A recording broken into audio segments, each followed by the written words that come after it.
বিজ্ঞানে আমি 10 পেয়েছি, মাত্র 10। আমার কি দোষ বলো?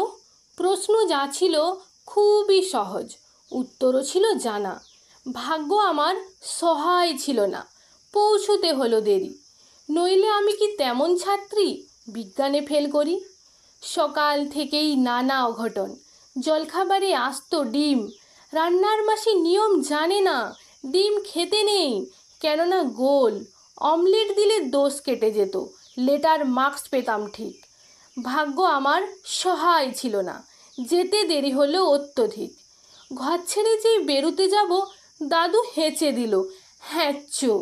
ঠাকুরমা তাই রেগে মেগে কায়, মাকে বললেন, অবমা হাঁচি পড়ল, বেরোই না যেন।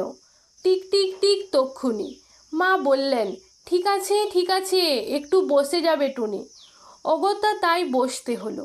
হাঁচির বিপদ যেই না কাটলো, চৌকাঠে পা, আবার পড়লো বাধা। টুনি ঘরে বসে যা। কপালে দিয়েছি দইয়ের ফোঁটা, হাতে বিপদ তারিনি, কোমরে ঝুলছে ঢাউস মাদুলি, বিপদ এড়াতে পারিনি। অতি সাবধানে ঘরের বাইরে যেই না গিয়েছি, কুট্টি বোন চেঁচিয়ে উঠল, দিদি দেখ দেখ, পাঁচিলে একটা পাখি, কি সুন্দর হলদেটে ঠোঁট, লালচে চোখ আর বাদামি পিঠ। তাকিয়ে দেখি পাঁচিলে বসেছে, হাই হাই, ওটা এক শালিক। রিক্সা কাকু দিচ্ছে তারা, কিন্তু যাবার জন্যে। বাড়ির সবাই শালিক খুঁজছে, আই রে শালিক আয়। আরেক শালিক না দেখে টুনি কি করে স্কুলে যায়? শালিক জুটল অবশেষে, রিক্সা ছুটল খুব জোরে। আর দেরি নেই পৌঁছুতে স্কুলে। কিন্তু আমার পোড়া কপাল, হঠাৎ ব্রেক থামতেই হলো।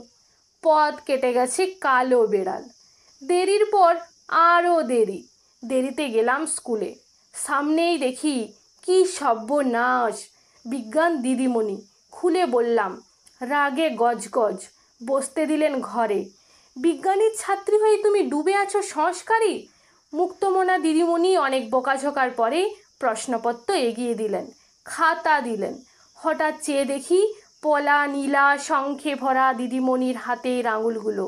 বিজ্ঞানে আমি 10 পেয়েছি, মাত্র 10। আমার কি দোষ বলো?